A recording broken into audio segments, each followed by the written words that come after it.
We write songs about movies, and this week we've written songs about Now You See Me. Like, comment, subscribe, and pull a rabbit out of that bell icon. This is the Royds Review Podcast.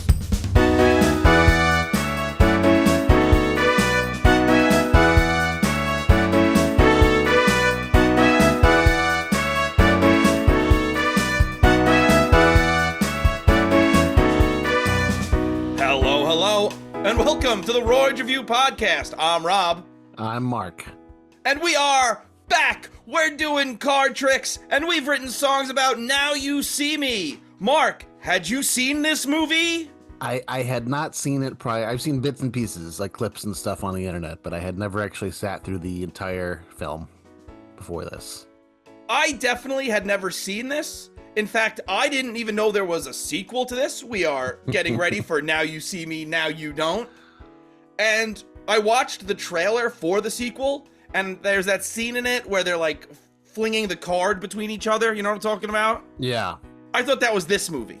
No, that's the second one. This is the third. The third one's coming out. Yeah, I did not realize that until the schedule was being made, and we went, there's two of those? Yeah, I know. This is the first time I'd ever seen this. I don't know a single person who had seen this. Apparently these are fairly successful though. I for a certain type of person, I imagine. It's a heist movie. Yeah, it is. But like this is the kind of movie that I imagine like Job from Arrested Development watched and was like, I want to be a musician. They're called illusions, Michael. I want to do illusions on television. Because this is one of those movies that like it came and went, and I was like, yeah, it makes sense why I didn't see that. And now I'm hearing there's a third, I'm going, so this did make some sort of cultural impact. I mean, I don't know about cultural, but it made money at least. Do you think it's a matter of the people in the cast really like doing these movies? Because we got some heavy hitters in this cast. Yeah. I mean, I imagine it's fun. I imagine it's a fun movie to make. Well, I guess I'm asking that because when you have a full movie, you know, you look at this full cast list of this movie of Jesse Eisenberg, Isla Fisher, Woody Harrelson, Michael Caine, Mark Ruffalo, Dave Franco, Morgan Freeman. And then this movie kind of, for me, disappears from the zeitgeist. Yeah. But now it's a big deal that everyone's coming back for this third one. Even Michael Caine? I don't know if Michael Caine is. All right, I should say that. I don't know about Michael Caine. He's refilled his bank account to be stolen. The third one is his revenge plot. It's Lucius Fox versus Alfred. Yes, exactly. I didn't even know Mark Ruffalo was in this movie until it started. Yeah, same. I didn't know about him. I knew about Morgan Freeman. I knew about the Morgan Freeman and the other like four horsemen. I didn't know that Mark Ruffalo was going to be in it. Yeah, so that was surprising. I also didn't know they were called the Four Horsemen. I thought the show was called Now You See Me when it first started. Because of our title sequence. Yeah. This movie is very silly. It is very silly. Should we dive into it? Yeah, let's. We open up and Jesse Eisenberg is doing card tricks for a bunch of people on the street. Objectively, it is a pretty cool trick having the card appear in the building, but I guess he's like a card trick David Blaine, because I feel like even in 2013, if you're just doing this, people are going to be like, it's not that impressive. Yeah, he must have had it in with the electrician in that building or something. Well, that's what he says later on when does he actually say that? Yes, because he's hooking up with the woman, and she's like, you never explained to me how you did your trick. And he says, I'll give you a hint. I know the electrician in the building. I missed that. Yeah. The electrician figured out how to make the lights go on sideways so that it would be a diamond. Yeah. I paid a lot of money to have them redo their wiring, so... And change the laws of physics as we know them. You better be impressed. We meet Woody Harrelson. He is a psychic. He makes a woman unable to speak and then reveals some dude that cheated on his wife with her sister Janet and makes him pay $250. Everyone in this movie is kind of sleazy and I kind of love it. Like him and Jesse Eisenberg are definitely the sleaziest. Hey, listen, Dave Franco. I deal with enough dudes trying to perform on the subway. You could take this right off of the ferry. Yeah. Dave Franco is also sleazy. He seems. I feel like him and Jesse Eisenberg should have switched roles. You know, like I believe Jesse Eisenberg would steal my wallet off the street a little bit more. Well, while I agree with that, I also think it has to do with Dave Franco just looks so much younger than Jesse Eisenberg. It might be. Right. But I think it works better that Franco is this up-and-coming magician who, again, is working on the ferry. Yeah. Yeah. Write in, because I actually don't know if this occurs on the Staten Island ferry. Do dudes get up and do dances and stuff on the ferry? Like they do on the subway? That's a good question. I don't know. I've never been on the ferry. Me neither. I've been on the subway a million times, and it never ceases to be annoying. Yeah. You know, at least when the guys on the subway are, like, doing a dance or a trick, I'm like, all right, they're earning their money. But if you're just begging, dude, hey, listen, why don't you dance a little for me, guy? It's a classic Robbie sentiment there. Yeah, like, at least earn it. I don't mind giving to you, but at least earn it. Entertain me. I'm not a good dancer. I don't care. Just move around. Yeah, I don't care. All right, spin on the pole for a little bit. Can't you sing Mr. Sandman or something? Like, what do you got? We meet Isla Fisher. She is an escape artist. Her escape goes wrong, but it's all a sketch.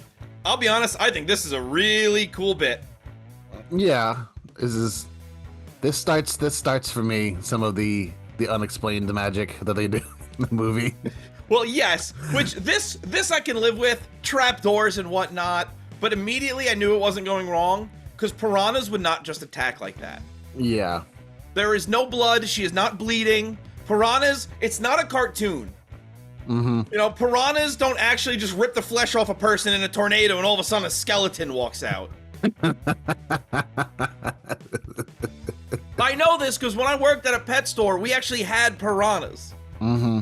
And we would sit there and be like, you could just put your hand in the tank. They're not going to attack you. And it was true. Unless you were bleeding, we would just put our hand in the tank and be like, oh, ew. Wow. Piranhas want nothing to do with you unless... Ballsy. Again, they have a reputation because of television. If it was a barracuda, yeah, I'm staying away from that. Yeah, at least did you have any quicksand at that place to disprove any more of that? No, luckily we had no quicksand. That was nerve-wracking though. We had a shipment coming in one time. We said, "Oh, we don't play around with that." We see Eisenberg hooking up with the woman from before. He sees a tarot card and is like, "Get out!" And my first thought was that she had like a tarot card, not that this was someone like trying to get his attention. Yeah. Did he have to like leave that instant? You know? Well, he's the lover, which is weird, right? He's the lover on his tarot card. Mm-hmm. So it is weird that he would kick her out after getting the lover card. It's like, yeah, dude, you're being a lover. Yeah. But then they're in the building and it's like midday. So like she didn't have to leave. Like it was nighttime. Oh yeah. He kicks her out and then gets a good night's sleep. He notices and goes, oh, now I have a meeting tomorrow morning. All right, I need you to go. No, I can't spend one more minute on this. You know, famously, this was going to last all night long, so you're just going to have to go. I need my rest. I did like he tells the woman he's hooking up with, yeah, I'll call you. She goes, you don't have my number. And he goes, I'm magic. I'll find it. Yeah. Also, it's like in a boot, like across the room, like facing the other direction. It's like, how did he even notice he's just like... He just gets distracted easily. Apparently, he's got like major ADHD. They're walking. She goes, I knew I should have turned the TV off. He was looking at that, and the tarot card caught his eye. Yeah. I told him we cannot watch Die Hard while we do it, but he just wouldn't listen. It's the only way he can reach. Seeing John McClane's bloody feet. Ew. Franco tosses the wallet that he stole earlier into the ocean and he takes the cash. He got the same card and so did Harrelson and Fisher. It is funny that like Harrelson, Fisher, and Eisenberg are like at least somewhat well known in their field. Mm-hmm. This is just some guy that he sees on the ferry. Yeah. Like, I kind of wish we got a little more of the backstory of how the hooded figure was following them because of that. Like, I understand. Jesse Eisenberg is a Chris Angel type. He's famous. He's on TV doing these stunts. Mm-hmm. Woody Harrelson was a famous mentalist who is now working in Las Vegas or whatever, or these, like, small towns just doing these tricks. And obviously, Isla Fisher is also a famous escape artist, but this is just a dude on the ferry. Yeah. Yeah, was he just on the ferry that day and he happened to cross? Yeah, like, this is just a right place, right time situation for Dave Franco. Yeah. So, I wish I had a little more of that. And then on the same token, on the other side of the coin, I'm glad we didn't, because this movie was long enough. Yeah, it was maybe slightly too long. Mm-hmm. And I feel like Dave Franco, I don't know. Like he seemed like so unnecessary. He seemed like the only reason he was necessary is because they needed to call it the Four Horsemen. And like they're like, oh, well, he'd make a fourth. Like he was good at picking a lock, and then that was like. Well, they made him do. That's true. Well, they made him do all the dangerous stuff during the heists. Yeah, I guess so. He was like the pawn. You know, because that was when they all get the cards, he gets the one that says death on it. Right. It says unalive. Yeah. And so he's the one, like, even the one who has to steal the corpse. Yeah, that's true. What a wild turn of events that one ends up being. That's insane. There are a lot of things. It's a flaw in your movie if something happens and then you gotta go, this is how we did it. Well, I mean, it's a magic movie. I know. That's my problem because I'm watching this movie, and that's my problem with a lot of these movies when I'm doing the podcast, is like I'm taking a lot of notes. Mm. While I'm taking the notes, I'm not taking it as it's coming. I'm actively trying to figure out what's going on. Sure. And that's not how you're supposed to watch a movie, because movies tell you things as you watch them. Yeah, but I feel like a heist movie, like a magic, I think it's when there's like a twist, I think it's fairly common to be like, oh, I want to see if I can figure out what's going on before they reveal it. Yeah, it just left me confused during every trick, and then they'd explain like, oh, okay. Yeah, but it's also like a heist movie trope to be like, and this is how we did it. Like later on, you know, like George Clooney comes out of somewhere and explains what's going on. Yeah, that's true. Yeah. Fisher and Eisenberg have a history. They meet with Harrelson. Eisenberg is being a jerk. Harrelson hits on Fisher. Franco shows up. He's a big fan of Eisenberg. And then Franco easily picks the lock and they go inside the apartment. Mm-hmm. Inside is a creepy apartment with like a Rube Goldberg machine that leads to dry ice. Mm. And then slightly turning the light bulb turns on sensors that forms blueprints for a show in the smoke. Yeah, it's here's the continuation of like, this is absurd. Like, good thing they just knew to do all this. Yeah, especially the turning the light bulb part. Well, that's the thing. It's like, so that light bulb turning oh so slightly. There's so much in this movie that, like, it's a good thing that happened. Like, yeah. Woo! Thank God we were right. I wanted a scene in that little apartment where you just see a thing, it's like 6 hours later, and they're just trying random stuff in the apartment, trying to get through. It's like an escape room. Yeah, exactly.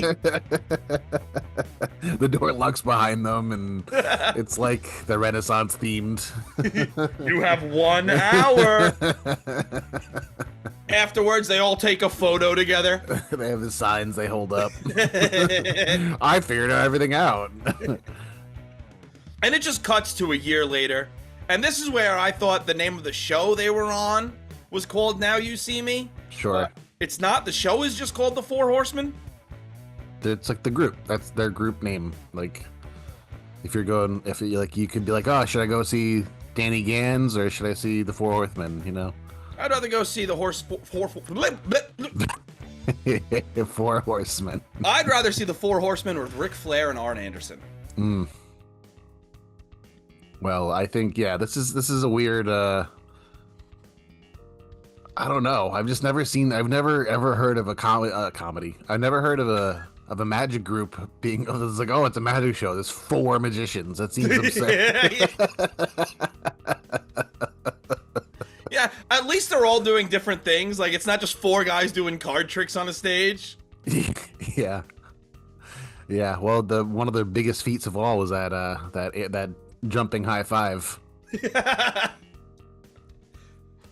I do have a question about this theater.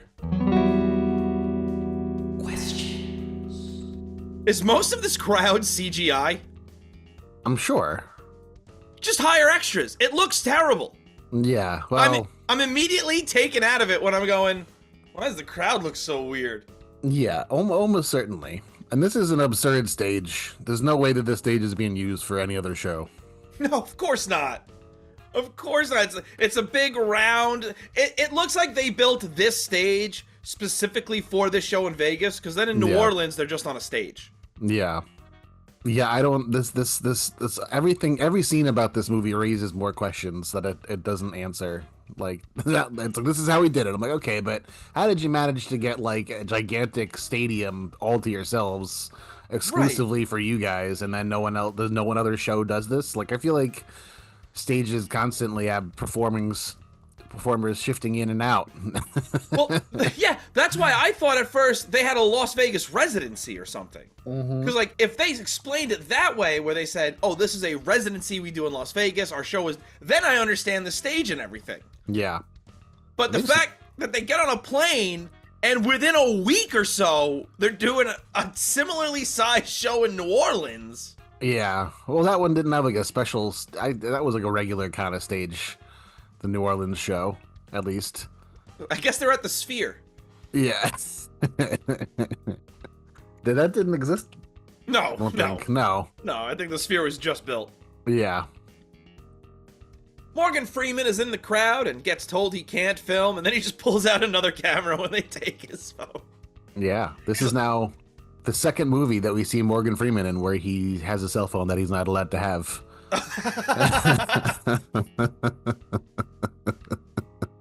It's like, they're taking away his cell phone again? Michael Caine is the benefactor and the producer of the show. He's Arthur Tressler. This contraption had me write down literal magic apparently occurs. With the curtain? With him, with this guy. So they pick out the guy. And he is going to rob this bank in France. And I was so flustered. I'm going, wait, did they actually teleport that guy to France? Are we dealing with actual teleportation in this movie?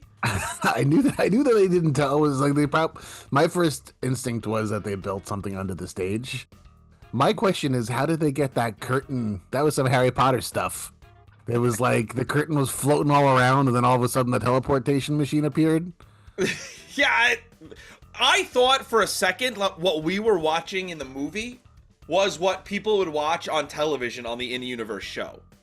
Okay. So that was how I kind of took it. Like, I think that's how we were supposed to view it. Like, when we were watching him inside the vault or whatever. Yeah. I think, like, the stuff spinning around, like the curtain going around, and the contraption, and him going, I think that's what the viewer at home saw. Okay. Not what the viewer there saw. I don't know why I think that. Because that's like some airbending. Like, that's some real, like, that's like real magic. That's the thing. Literal magic occurs in this movie. Yeah, Isla Fisher floats in a bubble at one point. Yeah. Woody Harrelson, like, knocks out the truck driver later just by, like, looking at him. Yeah. Like, there's definitely some real magic in this movie at points. There is. I love how they explain some stuff, and then they just breeze over other stuff. They're just like, how did that happen? Well, if it was part of their act, they're not telling you. If it's how they robbed something, yeah, they'll let you know. Man, okay. Mark Ruffalo gets a call. He's an FBI agent. They are investigating or going after the magicians. They interrogate the French guy, and then he's hypnotized that he's in the Philharmonic. And Ruffalo had this line when he's all flushed. He goes, "Too many French people are in the room." Yeah. Ruffalo is warned not to believe anything Harrelson says, and then Harrelson immediately reveals that the dude does something called... He cross-dresses with his wife. Mm-hmm. Yeah. He also reveals that he's transphobic. Yeah, exactly. I'm like, you know what? You know what? Even for 2013, that's a little heavy-handed. That's a little heavy-handed, guys. Woody Harrelson insisted that line was in it. I'm talking about cars. He works on cars every Tuesday. I'm walking if I can't say it. It's a J.K. Rowling feature. Yeah, yeah, that's one thing that those two magic people have in common. We learn that Harrelson was very famous until his manager or brother stole all his money. That never comes up. That never comes back. Okay. No. Maybe a sequel? Well, there's 2 sequels, so... I bet you we meet his brother. Probably. Eisenberg is super arrogant, and he basically admits that he's guilty of the crime by telling Ruffalo. He's like, "Yeah, and you'll never catch me." It's like, okay, you don't say that to the guy investigating you. while you're in the Yeah. interrogation room with the camera on you. That seems like an admission of guilt. Saying you'll never catch me seems like you did it. No, I mean, you'll never catch me because I didn't do it. Oh, okay. That's why he won't catch me. You'll never catch me breaking the law. Me and my wife kept calling this movie "Catch Me If You Can" when we were talking about it. We're like, no, wait, now you see me. Nothing in common with that movie other than, I guess, just the title is sort of. Kind of. Eisenberg switches the handcuffs to Ruffalo at the end of the investigation. And then as the magicians get released, one of the other agents has Morgan Freeman on the phone. And this guy apparently makes a career revealing magician secrets. That's just what Morgan Freeman does now? Yeah. Okay. We learned that Morgan Freeman was a magician and apparently revealed a famous magician's secret, and then a year later that same magician tried an escape routine that went wrong and he was never found from the bottom of a river. When this comes back, I'm gonna be honest, they didn't earn this one. No. Hey, by the time this came back, I went, oh yeah, they did say that earlier, huh? No, they should have made a bigger deal about this if they wanted to call back to it. It's so offhand. I thought that was just a little line, and then I was like, and when it comes back, I was almost booing on my couch. Boo! No, you didn't earn that at all. I agree. They definitely should have made it a little bit more. I don't know, a little bit more emphasis on that, other than just a little scene or something. Anything would have. Either that or that guy needed to be alive at the end, and he was the controller of the eye. Yeah, that would have been better, honestly. You know, at least that way, I'm like, oh wow, what a twist! But it just felt like they're like, what if we just kept giving Mark Ruffalo's character stuff? Freeman shows them how to do the trick. The vault was actually in the basement, and the French guy was a dupe. They stole money from the bank earlier during a deposit, so they flew to France? Yeah, Is this the scene where you see how yeah, I'm pretty sure this is now when they're like, oh, now she's hiding under the thing and she stabs the guy with a needle. Yeah. And then we see Woody Harrelson like blink at the guy driving the truck and he just falls asleep. Yeah. This scene is where I lost it. I was like, this is a dumb movie. All of these guards were pre-hypnotized, apparently. Yeah. This is just too much. There's too much going on. We just see that this group of trained magicians flew to France to rob a bank. And then apparently all the guards helped them leave with the money. Well, they were all hypnotized, right? Oh, yeah, that's right. Yeah, of course. That's how hypnosis works. It Yeah. totally rewrites your brain so that you are just a different person entirely. And That's it. You have no morals or judgment at all. You just do whatever they say. That's how it works. Not a scruple to be had. Yeah. They're on the plane, and Conan O'Brien is in this movie interviewing the producer of the show, not the stars of the show. Yes, that's very strange too. I think it's supposed to lend to this thing of Arthur Tressler is like an egomaniac. And Yeah. even though he's hired the magicians to be the star of the show, he needs to prove that he's the star. But if I was watching this on TV, I'd be like, I don't care about this guy. Yeah. That'd be weird. I don't know. It's like when if Batman came out and then instead of Christian Bale being on Conan O'Brien, it was Christopher Nolan. Yeah, Like... exactly. But like even that would at least make some sort of sense because he's like a prestige director. Yeah. This is literally a producer. This is just their benefactor. Yeah. This would be like interviewing Ted Turner for WCW. Sure. Stupid. It is stupid. Harrelson continues to hit on Fisher, and then the Interpol agent does a card trick on the plane, and Ruffalo, it just hates magicians. Mm-hmm. And I hate, or anyone who takes advantage of people, he says, or something like that. Yeah, well, I guess that's his ultimate goal is probably true for that somewhat. Yeah, yeah. Because really what he hates is people that take advantage of magicians. That's true. That is true. So he must have really hated that guy who called out Dave Franco at the beginning. Yeah. That guy was also sent to the bottom of a river. Yeah, Mark Ruffalo sees that scene go down and he identifies that guy as the villain in the situation. That guy that got his wallet stolen is a real piece of crap. Eisenberg fails at doing some mentalism. I think this comes back really well in a little bit during the New Orleans show. Yeah, I didn't think anything of this scene at the time. Yeah, I thought this comes back really well because Eisenberg and Harrelson are arguing. Eisenberg seems to think mentalism is very easy. He tries to do it on Michael Caine, and he fails miserably. Mm-hmm. We're now in New Orleans, and it's, well, wouldn't you know it, it's Mardi Gras. Yeah, of course. Year round. Yeah, that's what it is. It's always just Mardi Gras when you're in New Orleans. Year round Mardi Gras, and it's always a full moon. Yeah. Yep, exactly. And then they find a place to stay because the Interpol agent just talks to some people from New Orleans, and they're like, oh, yeah, you can come stay with us. Since you speak French. Yeah, exactly. You speak French, so of course you can come stay with us. That's how this works. You're French. I'm obviously Haitian. We obviously are going to get along so well.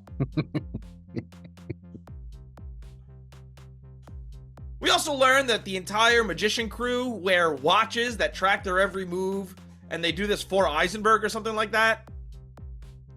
I missed this actually. I don't know what I was watching, but I missed this watch part. Yeah, they talk about how they all have like Apple Watches or whatever, and Eisenberg makes them wear them because he's a control freak. Again, the control freak aspect they just keep saying it. You can't just keep calling a character a control freak without him being a control freak. That's not how movies work. Yeah. They just keep telling you them. It's like when you see a movie and they're like, oh, it's the best song that's ever been written, and then you hear it and it's just like, oh, I mean, I guess if you say so. Yeah. if everyone in the movie seems to think so, I guess it must be. In this universe, you have no music, so okay. Yeah. Or like in Star Wars Revenge of the Sith, where they keep insisting that Obi-Wan and Anakin are really good friends, but you never really get to see that happen at all. You don't see them bond at all. No. They just keep saying how good of friends they are. Yeah, that's what we needed in the prequels. We needed a shot of them taking in a ball game. Sharing a glizzy, having a soda. Space glizzy. Yeah. They're watching some Blurns ball. Anakin force lifts a hot dog into Obi-Wan's mouth.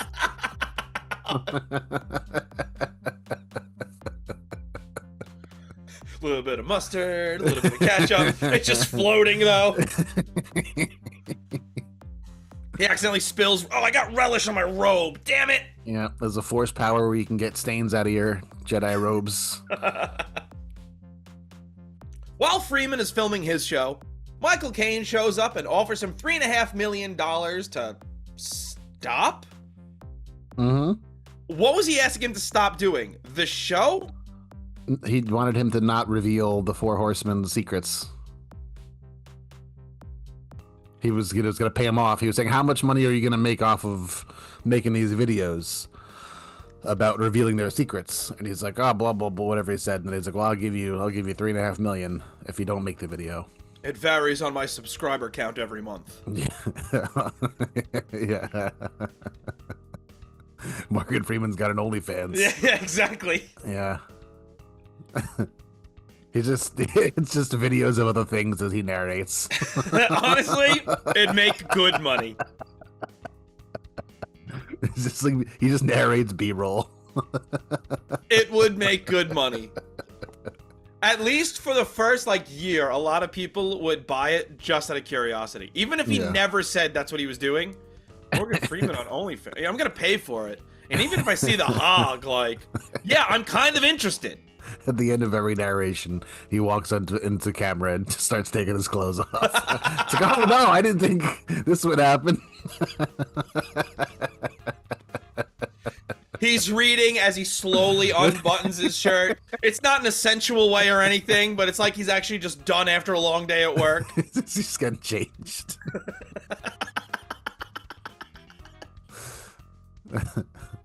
The New Orleans show is pretty lit, actually. The tricks they start doing, I'm like, all right, this is really impressive. This is where Fisher, floats in the bubble and gets caught. Mm-hmm. They also do this thing, and I'm gonna be honest, I would hate this if I was an audience member, where they just start revealing what people have in their bank account. You have $600! Yeah. Okay. I know, it was for the greater bit, but, it was still. Yo, chill, man! Yeah, so they went around and they got everybody's bank account information beforehand. Yeah. Everybody in the audience. This part, I mean, all of it's ridiculous, but this scene in particular, I mean, for the reveal of what they're doing, it's they went around, they got everybody, because everybody here was because of Hurricane Katrina or whatever, right? Yes, yep. So they managed to round up all these people, somehow get them tickets, get all their bank account information, and then they all showed up. Was the most amazing thing, is that they all actually came. Well, that's the thing. I don't know if I think they got their bank account information from the credit cards that they used to pay for the tickets. Okay. Or debit card. I don't know. And then it would only be debit cards. Would be they all paid with a debit card? That seems unrealistic. Yeah, and they all write down the number, but then how do you know? You don't. Yeah. You don't have their routing number. You don't have their routing info. Yeah, that's what I'm saying. This is I guess you could. They say that they spent a year getting everything together, but I don't know, it seems pretty implausible that this situation, and then when the big reveal that they're taking all the money out of Michael Caine's bank account, it's you think a millionaire just has one bank account that has $140 million in it, and that's all his money, just sitting in that bank account. Most bank accounts, they are not insured after $250,000. Yeah, there's no way. This guy doesn't have. He's got no properties. He's got no assets or no investments. He just has $140 million cash just sitting in a bank account. just in his Bank of America account. He just has $143 million just in there. I knew I should have bought some property or something. I should have invested, damn it! They do this Robin Hood to Kate. Also, they do this weird thing where the woman who had $600 in her bank account, they threw her a couple hundred, but then this other woman who had a couple thousand, they give her $20,000. Yeah. How did they decide? They went through all the claims on the insurance to see what it was worth. They didn't give everyone the same amount. They seem to base it. The more money you already have, the more money you're getting. It seems like that's not Robin. That's all. It's like they're like Robin Hood people. That's not what Robin Hood does. It is not. It's the opposite. It's the opposite what Robin Hood does. Maybe they went through all the claims. They read all the insurance claims and they decided they did their own assessments and they evaluated the situation and said, okay, she gets $1,000. That lady gets $20,000. Well, that's what they don't show is Dave Franco's character was actually in school for this. He's an insurance claims adjuster. Exactly. There's a whole cutscene of it's just a montage of him in classes. They reveal that Arthur Tressler, that's Michael Caine, had ripped everybody off. They also don't explicitly say Katrina, but it's very clearly Katrina. Yeah. They leave him chained up in a theater full of angry people. I need to see some limbs being ripped off this dude, guys. I mean, they already got his money. This dude's not surviving. He screwed over everyone during Hurricane Katrina. Let me tell you something. If they make this movie in 2025, I'm saying no way that rich guy survives that situation. He Probably doesn't. not. No. He gets ripped to shreds. I was shocked he didn't get ripped to shreds here. Yeah. I thought for sure he was dead after the scene. I was shocked that they're like, oh no, he's not a scratch on him. Yeah. Also, I love this scene because at one point the cops go, it's true, they did rob him. And it's just like, how did you check his bank account information? That's a good point. Well, we're the cops. We have access to that. No, you don't. If they really wanted, if they did that whole mental routine to get his security information, they should have just like gotten him on Facebook or something with like some kind of like, oh, your rock star name is your mother's maiden name plus the street you grew up on. Well, that's why that scene later on, that's why that scene on the plane is so great, because that's how they got all his information. Yes. So yes. At least it makes sense how they got Kane's information. Yes, that one out of the million of people that are in this room. But so like Jesse Eisenberg's like doing a fake job was like on purpose. Yeah. To get him to reveal more information. Like, no, it was really this. Which, again, that's really cool. I like that a lot. Yeah. I like that. The crowd tackles Ruffalo, so the crowd has now tackled a government agent. Oh, everyone's being charged with obstruction. They're not leaving the building. They're hypnotized. It's okay, Rob. Oh, my bad. There's a lot of room for hypnosis in the law. I don't think these people are hypnotized. They are. No, remember, he's like, oh, he had them all on stage, and he's like, oh, if someone says the word freeze, then like you have to tackle them or something. Oh, okay. Yeah. Because I thought it was all the angry people just jumped on the stage to stop Ruffalo because they were just happy with what the Horseman did. As soon as they said that when they were doing the hypnosis bit, they're like, and the key word's gonna be freeze. I'm like, oh, someone's gonna yell out freeze in like 2 minutes, and then they're gonna get tackled. Obviously. Ruffalo tracks Eisberg onto Bourbon Street during Mardi Gras, and we get some very strategic covering of boobs here. Yes. You know, the one guy's like, that guy was like, I'll be that extra! I'll do it! Yeah. It's a lot of beads being thrown around. I really hope that is a boyfriend, girlfriend, husband, wife extra combo, because there's one which guy goes like, yes, I'm holding them. I'm covering them, everybody. Yes, I know. That one in particular did stick out. Well, I think the movie wanted to give you that idea, like, you might see boobs. Yeah, but it's PG-13, so you won't. Yeah, it's PG-13 and it's not the 80s, so you're SOL. Yeah. Eisenberg escapes, and then Ruffalo is just getting drunk, watching the news just shit on him for a little bit. Yeah. And look at this absolute failure of an FBI officer. He can't stop anyone. And he's like, okay, all right. This seems like an opinion now. This is not what the news would report. No, not at all. They would never report. It would never tell you who like the lead investigator on the criminal investigation is. No, it's like federal information, and they're just like blabbing it out. And then Freeman and Kane talk, and Freeman tells Kane that the movie is about to enter its third act. He's like, hey, by the way, the movie's moving on, so why don't you give me $5 million to expose the Four Horsemen? Yeah, and also, where's he getting that money from? Didn't all his money just get stolen? I guess he did have those extra accounts. That was just one account. Yeah. That was a slush fund. Yeah. What they just did, actually, that was the whole fund for the show. So they actually shot themselves in the foot. Yeah. He's like, I gave you that information to use for you. That was your budget. And then Mark Ruffalo does one of the most disgusting things I've ever seen in a movie. He puts an Alka-Seltzer tablet in his coffee. Oh, yeah. I'd rather die. Just get a different cup of water or something. Jesus. So, save on the dishes? So what do you just have another cup? Oh, man. I was so grossed out by that. Yeah. I don't know what was worse. That, or then all of a sudden we have to have sexual tension between him and the Interpol agent. I don't care. This is not this movie. I get it. He only agreed to work with a pretty girl. This movie is... No. We don't need them to be in love now. Yeah. This was so unnecessary. It's like, this is definitely like some producer came down and they're like, there's no romance in this movie. They're like, yeah, because it's nothing to do with that. It's a heist movie. Okay, but someone needs to do kisses. That's definitely what happened.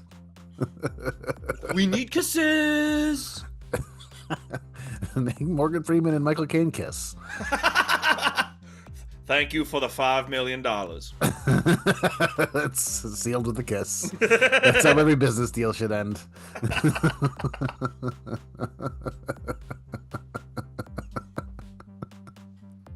There's a bug in Ruffalo's phone. The FBI then realizes that Eisenberg has taken his real phone, and they're like, yes, now we have a heads up because they don't know we know. But they're just destroying all their stuff. The horsemen are just destroying stuff when the feds show up. And then Caine and Freeman are talking, and it really does sound like they've hired a hitman to take out the horsemen. Mm-hmm. I really thought they did. Yeah, that would have been an interesting turn of events. As if all of a sudden the bodies had started hitting the ground. Yeah. Hey, this is cool. Franco uses magic to fight Ruffalo, and he mimics his voice. I thought that was fun. When he's like repeating after him, he's like, "Stop copying me." Sure. This is the beginning of that scene, and it starts off a little. I mean, like, he was so perfect. It was like obviously just Mark Ruffalo doing the ADR. Yeah, of course. Of course, but I like it. It's movie magic.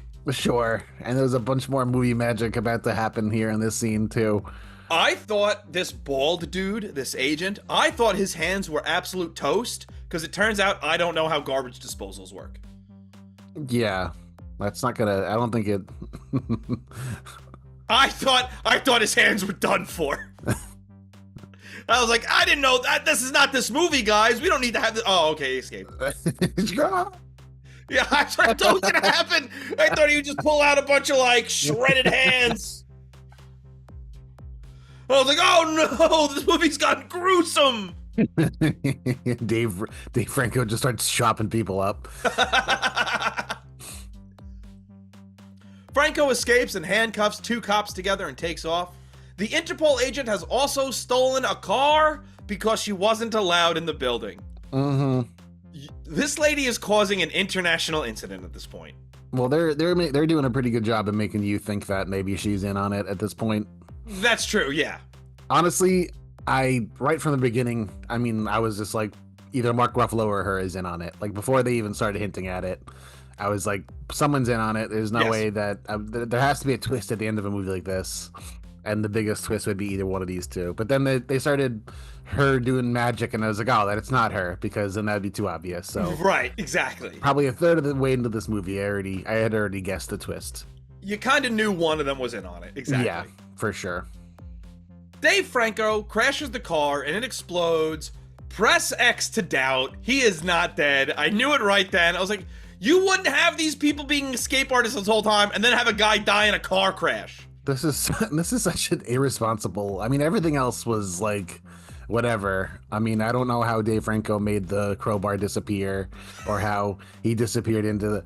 There's no mirrors and fog in that room, so I don't understand how that happened. But this is the most irresponsible. Like, people could have gotten hurt. Like, if the car. How did you know the car was gonna do exactly what it did? That's could have gone to the other side of the road and killed innocent people. Yeah, well, that's irresponsible. That's when they called their good friend Dominic Toretto to come onto the highway and help them out, apparently. Because not only this, they're now expert drivers. And they like retrofitted a bus to hold on to the like.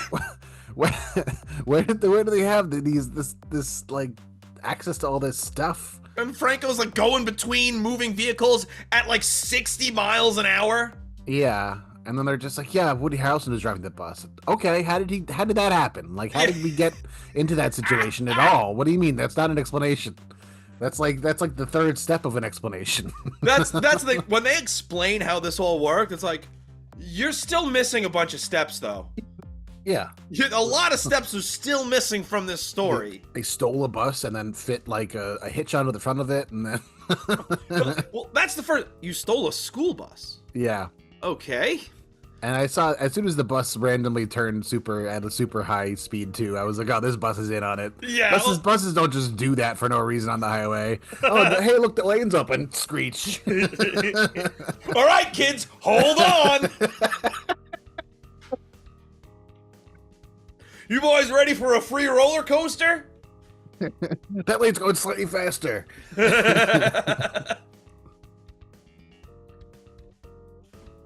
Freeman talks to Ruffalo and sows some seeds of doubt in the Interpol agent, and then Ruffalo just loses the case. Like, you're being replaced, dude. You have failed this at every level. Yeah. They believe that there's a safe in Queens that's the next target. When they get there, the vault is being moved, and the FBI director, Common, by the way. Yes. Which we haven't mentioned at all, but yes, Common is in here as the FBI director, and he has also been hypnotized. Mm-hmm. Okay? Yeah. And then the Horsemen take to YouTube on a live stream to announce their next show in 5 points. Mm-hmm. I don't know why. Just seeing the 2013 YouTube graphic, and they're like, hey, we're on 5 points. Okay. The least magic scene. Yeah. At this point, Laura and I were talking, and she's like, there's no way all these people would show up. I was like, what are you talking about? They've gone to the last 2 shows and giving people thousands of dollars. People absolutely are showing up to this. Only because of that, though. Yeah, oh, yeah. Oh, yeah. Are you kidding me? If this was real, and I'm hopping on the fucking train. I'm hopping on the train. Yeah, there's no way. I mean, I feel like this movie came out like maybe 10 years too late. Like, stage magicians were kind of like a big craze in like the late 90s, early 2000s. So like that, I would believe in 2003 that like people would rush to go see some magicians at like, you know, some random slum. That's true. But if you're handing out money, yeah, I'm showing up. But how much are you gonna get? Like, how much is each person? Each person's like $20, $30 tops. One person at the last show walked away with a couple thousand. Yeah. Yeah, because they got it directly deposited into their bank account. But you don't know how it's going to happen. Well, nobody got money for real this time. That's true. Because they do this whole show at 5 points. And it's not even a show. They just do like one quick disappearing act. And then like a guest appearance. Yeah. And then fake money rains down on the crowd. And everyone's like fighting over it. I'm going to be honest. This is the point where I turn on the Horsemen because I go, these people were ripping each other apart for that money. Yeah. Yeah. And then the revelation that it was fake, it's like, you incited a riot now. Yeah. And Mark Ruffalo shot at them. Yeah, he did. They're unarmed. What are you doing?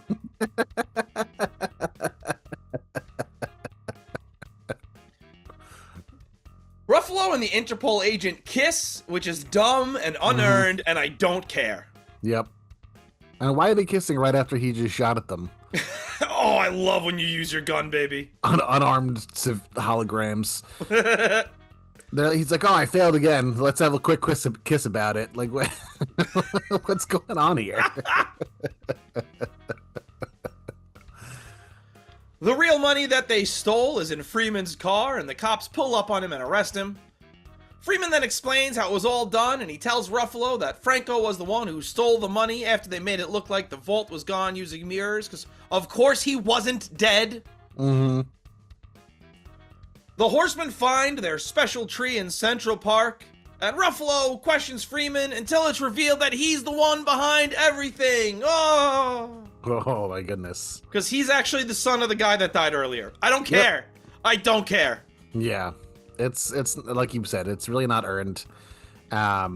I guess the twist itself, just the fact that Mark Ruffalo is in on it, but it makes you question a lot of things that happen throughout the movie, because there are scenes where he's doing stuff and no one's watching him, and it's like, the only reason you would do this is if you were trying to trick somebody watching the movie, you know, like yeah, yes.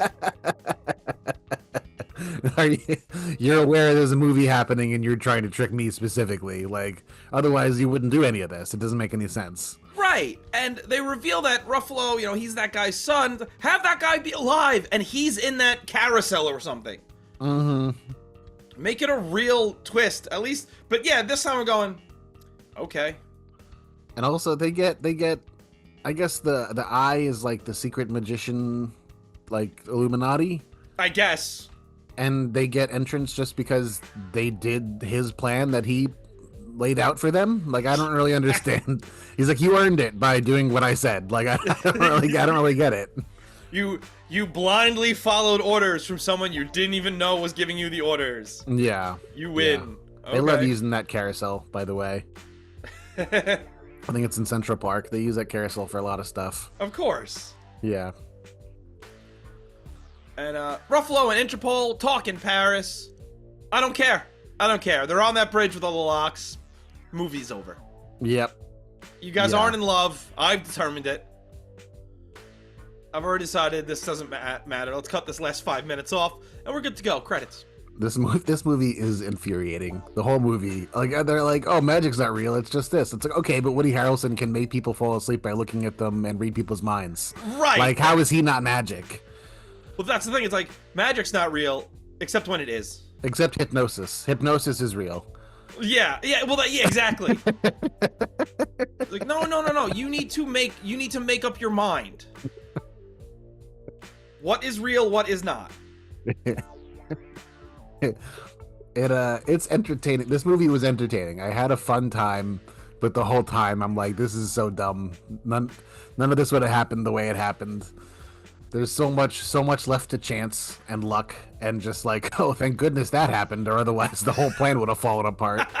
Like, well, that's the thing. I'm with you on that. I had a great time with this. I thought this was a lot of fun. Yeah. I don't think it makes any sense. No.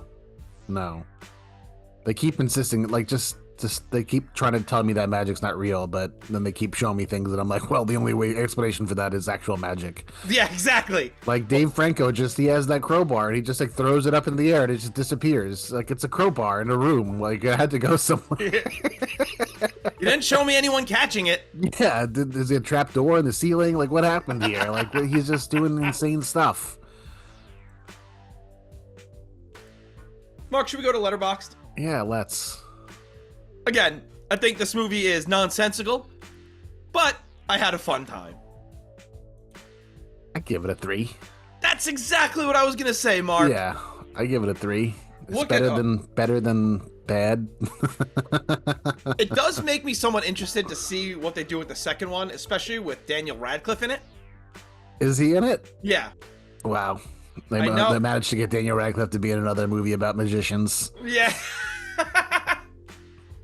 But yeah, no, he is in the second one, so I'm interested to see it, because I also do like Daniel Radcliffe, so. Yeah, I'm a big Daniel Radcliffe fan. I'd see the second one for sure. Isla Fisher is not in the second one. She's replaced by Lizzie Kaplan. Like the character, or like just like she's a whole new character. Okay, yeah. Yeah. Mark, I wrote a song. I wrote a song too. Well, Mark, I also have a pick to flip. Nice. Why don't you call this in the air? All right. Tails. It's heads. Okay. Which means I win, so I'm gonna go first. Okay. My song is called You Won't Believe, and it's about the movie Now You See Me. Acoustic-based riff. I was just having a fun time with it. 2 parts. Very simple little ditty. I kind of sang it with a very gruff singing voice. I felt like being gruff on it, so that's what I did. All right. Call me the crime dog. I always do. Yeah, I noticed that. I don't know why. It didn't make sense until just now. Yeah. Yeah. Until I did this.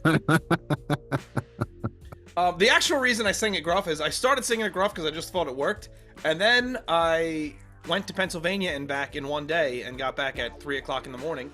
Oh goodness. And then did the vocals the following morning after I'd gotten like 4 hours of sleep. Oh man.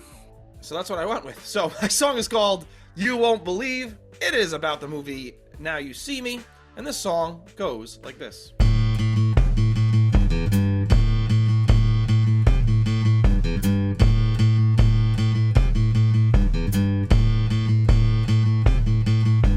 Robin Hood with some flair. He lost his money and he lost his hair. Up and comer, new to the game, and all his tricks are all the same. You won't believe what they'll pull off next. Expert magician, clouded by fame. A pretty little redhead with a great escape. Running over rooftops, running from the law. They don't understand what they just saw. You won't believe what they'll pull off next. Robbing banks by the hand that feeds them. Modern day Robin Hoods giving to the people. Make the public believe in magic once again. And then we're off when the eyes open. You won't believe what they'll pull off next. Lost his money, he lost his hair. She can escape from anywhere. An up and comer, new to the game, an expert magician, clouded by fame. You won't believe what they'll pull off next.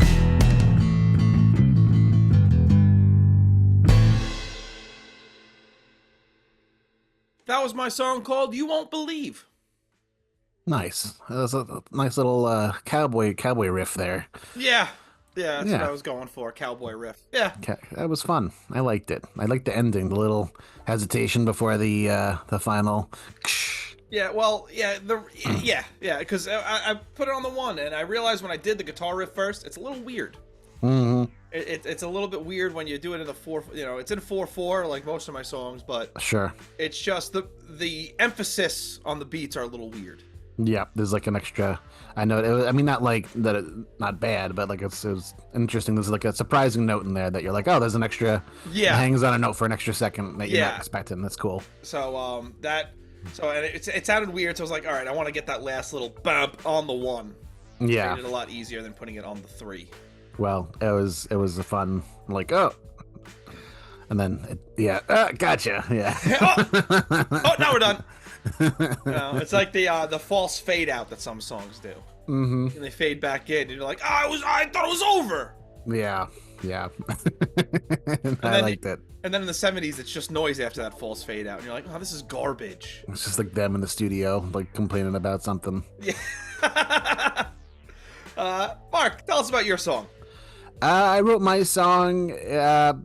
It's the song that I probably should have written for Scream. It's kind of a spooky sounding song because obviously this movie is not spooky, but it is currently October, so I was in a spooky mood, and I wrote a little song that I probably should have written a couple weeks ago, but you know. But it's a simple little thing too. Not too dissimilar from yours. A little bit dissimilar, but not too dissimilar. It's called what did I name it? Totally Called It, right? Yes. That's what it's called. I named it like 2 seconds before sending it over to you.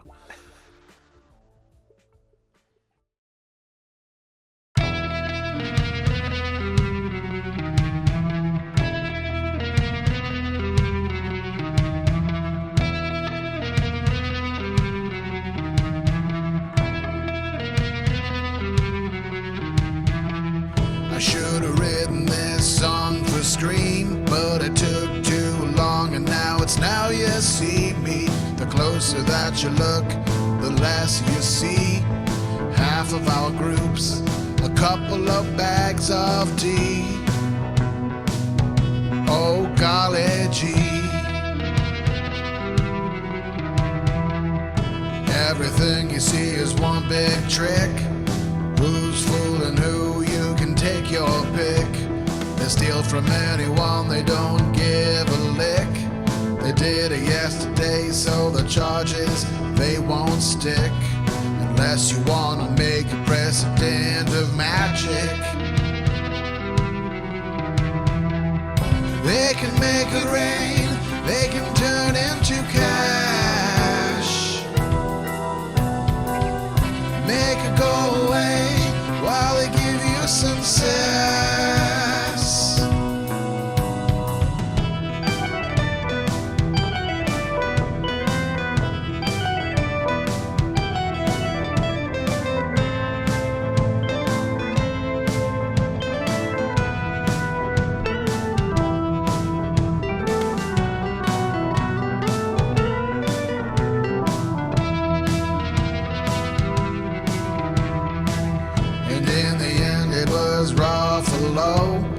Right from the start, in case you didn't know, pulling strings makes the magic engine go.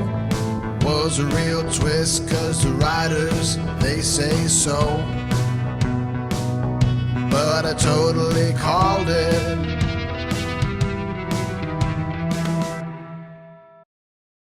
I like that a lot.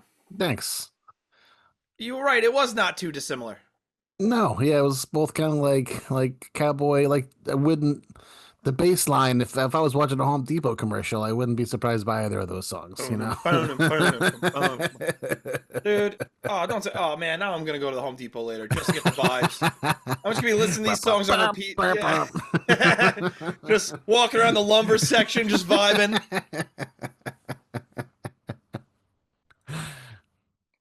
That was cool. Like Arthur Morgan and the Vanderlyn Gang, and just sitting around listening to our songs. Sure. Yeah, there was some Red Dead Redemption zombie vibes there for sure.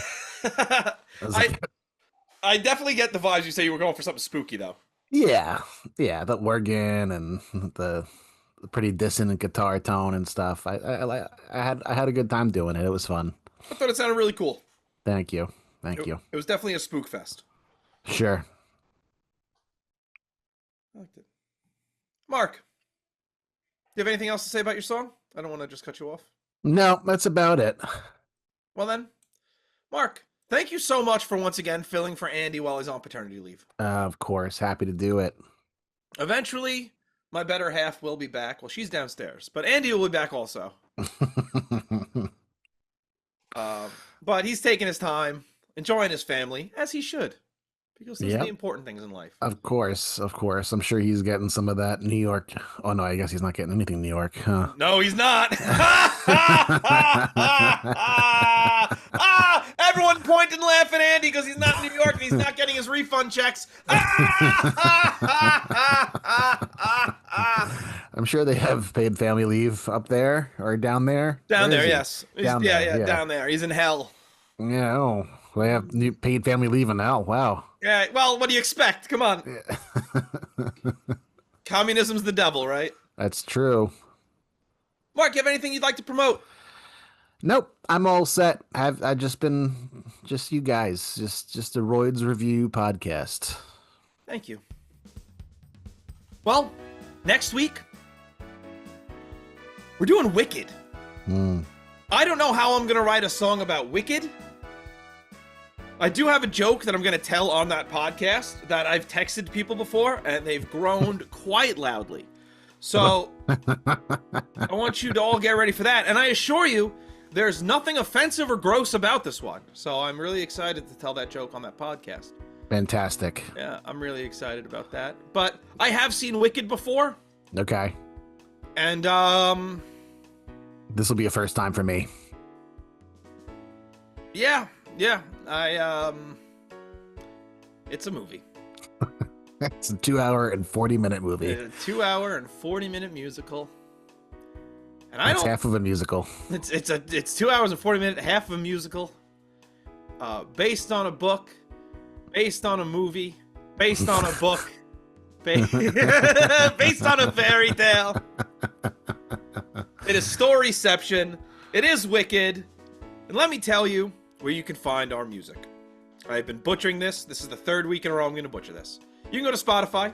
You go to Apple Music. You go to Deezer. You can go to Napster even. You type in The Royds. There we are. You can listen to our 2 albums and our Christmas song. If you want all the songs, including podcast songs, you go to TheRoyds.bandcamp.com and you'll find all our songs there, including songs by guests like Mark and guests like John. And I think they're the only other two people who have written songs for this podcast. If I'm wrong, send me an email at roydsreview@gmail.com and let me know. That was really slick, Rob. Thanks, buddy. All right. You can find us on the socials. YouTube, TikTok, Instagram at TheRoydsBand, Reddit at TheRoydsBand. You can request a movie, send us a message. You can click the link in the subject below. That's a movie request link. Or, use the mega thread in Reddit. This is the worst part of the podcast. I hate doing this. Because I'm just listing things that just exist, but if you said any of these words to someone in 1960, you'd be institutionalized. Reddit, Twitter, X, Blue Sky. Oh, they just lock them up. Well, if you mentioned the internet or the ability to speak on video chat. That's true, too. Yes. Oh, he's writing some new sci-fi, I see. All right, Dick Tracy, let's go. So you'll have to bleep me out there. I said... Oh, no. Phallic Tracy. Penis. Richard Tracy. Yeah, exactly. Mark, thank you once again. I Thanks do for having genuinely me. appreciate it. And thank you, the listeners and the viewers, for watching. Next week, Wicked. Goodbye, everybody. Goodbye.